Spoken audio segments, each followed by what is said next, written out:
Do you have free will? You probably decided on that question a long time ago. You just don't remember deciding. Maybe it was a headline, some line you heard once that's stuck. Here's the problem. The actual scientists can't agree either. October 2023, two neuroscientists in the same month published books on this exact question. One says, free will is dead, an illusion you were sold. The other says, evolution built it, real, physical, and measurable. Whatever certainty you're carrying right now, you didn't earn that certainty. You inherited it from somewhere. But by the end of this video, you will have something that the scientists can't hand you. Free will is real. It's just harder to use than you were promised, and it costs more than you were told. And whether you actually use it stays yours to decide. No one at the wheel. Take one decision you've been avoiding. Why haven't you quit the job that you hate? Why? Money! Why does money have that grip on you? A lease you signed, a lifestyle you built around a number showing up every month. Why does that number matter that much? Somewhere back in your childhood, you were taught that a stable paycheck was the only acceptable outcome a life could have. Why did they teach you that? Because of how they were raised, what scarcity did to them, what they were taught to fear. Keep pulling that thread. It doesn't stop. It goes back through your childhood, your parents' nervous system, the culture you were dropped into, the actual cortisol moving to your bloodstream this morning. You can watch people describe this chain as if it belonged to them. It doesn't. Not a single link of it does. At least that's the case Stanford neurobiologist Robert Sapolsky makes in his book. It's not about you having less control than you assumed. His argument is there is no point anywhere in that casual chain where a version of you stepped outside of biology and history and had a choice. There's just more chain. Sapolsky calls his heart incompatibilism. Determinism is true and it cannot coexist with free will. So free will must be an illusion. The idea is not that you're less free than you thought behind the wheel. It's that there never was a wheel. Just the sensation of holding one generated by a brain trying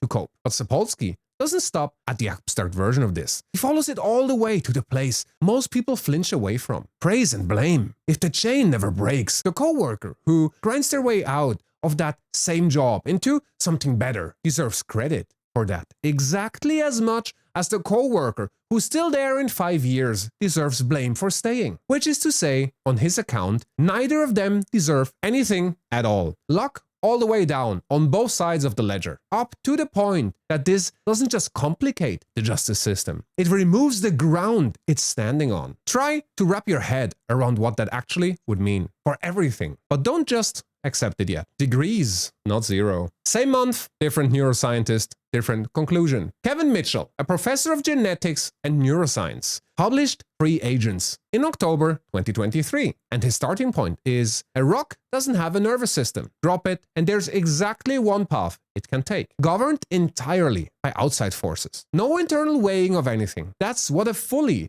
determined object actually looks like. You are not that. Somewhere in your evolutionary history, nervous systems emerged specifically to do something a rock can't. To model the environment, simulate multiple possible outcomes before they happen, and select between them. That capacity isn't a philosophical add-on bolted onto a physical machine. It evolved because organisms that could do it outcompeted organisms that couldn't. Mitchell's claim is that the whole organism, you as an integrated system, is legitimately the thing doing the causing, not just a passive relay for forces that pass through you, unchanged. This capacity isn't all or nothing. You have more of it well rested than exhausted, more of it regulated than starving. Free will on this account is a spectrum trait. Some systems have more of it. The same system has more of it on some days than others. Think about the actual mechanism behind that variation, because it's not mythical. Under threat or exhaustion or hunger, the brain's capacity to model multiple futures and hold them open narrows. You default toward the fastest, most automatic response available. That's what those states are built to produce. Rested, safe, regulated. The same brain has much more room to simulate, more room to weigh, more room to choose the harder response instead of the easy one. The whole claim is that this narrowing and widening is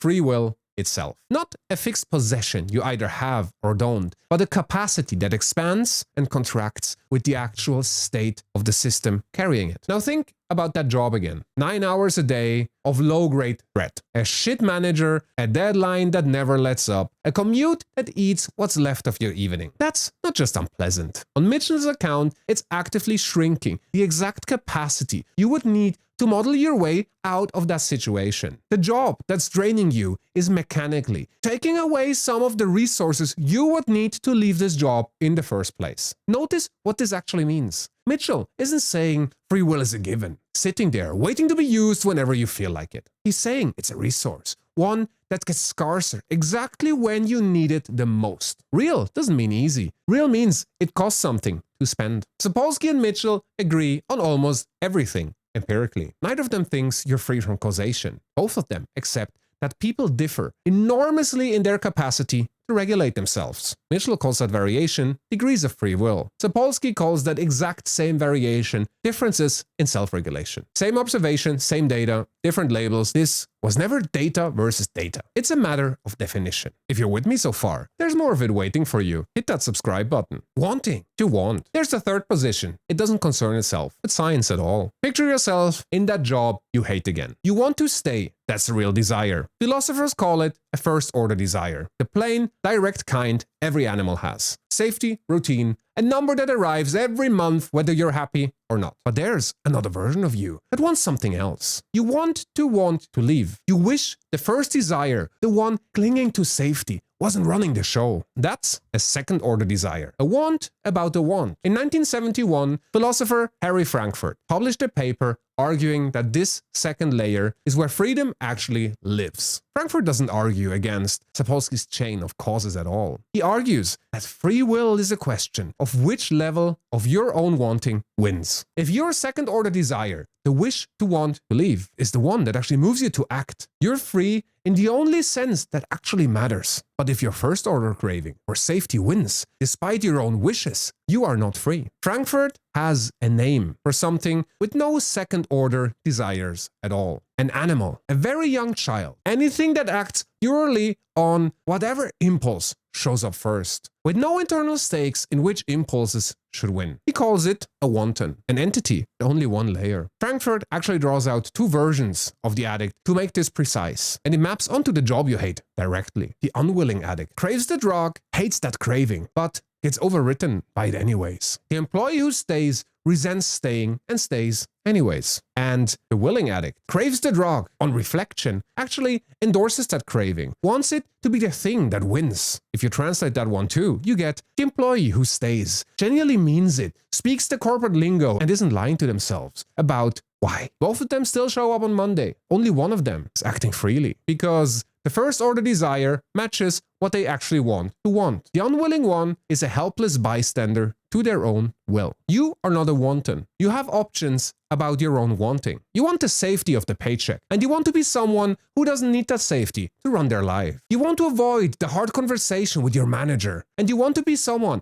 who has hard conversations. That's the only version of freedom available. It's the version you actually get to practice, starting today, regardless of who wins the neuroscience. Still, your move. You are still the one going to stand at that decision point tomorrow morning and do something, whether or not anyone has proven is real. And here's what nobody likes to hear. Exercising free will is hard. It's harder when you're exhausted. It's risky when the first order want you're overwriting is the one that's been keeping you safe. You get the expensive one, or you get the wantons version, running on autopilot and calling it peace. But that peace isn't a choice at all. Aristotle called it natural slaves. People not built to govern themselves. Better off, happier even, letting someone else make the decisions. And Nietzsche called it slave morality. Safety recast as humility. Obedience recast as goodness. The surrender of your own will as the thing a decent person is supposed to want. Yet, nature doesn't settle this. Virtue doesn't settle this. Every time someone takes the safety of a paycheck over the risk of the hard conversation, that's not their nature showing through. That's not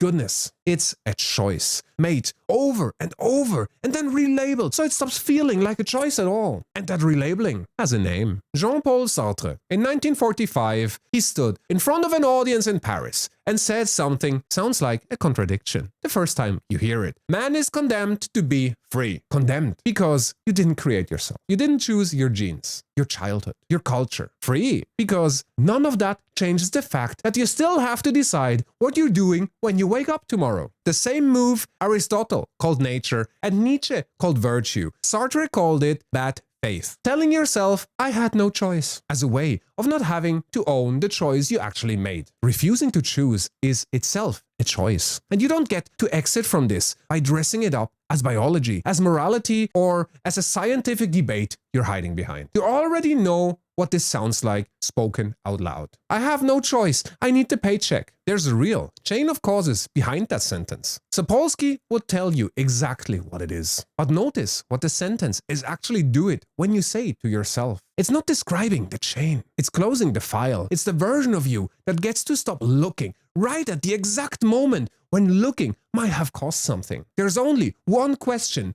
underneath all of those positions. And it's not, do I have free will? That part you already know the answer to. It's, what are you going to do with it? Knowing it costs you something every time. Free will is real. Neither free of cost nor free of consequence. Real. It shrinks when you're depleted. It gets expensive when it goes against a thing that's been keeping you safe. And it was never going to be handed to you. It's not a belief you adopt. It's a thing you do. But you have to be willing to pay the price. So stop waiting for someone to hand you permission. Exercise it or don't. That part was always yours. Refuse to be a slave. Free will is an act of rebellion.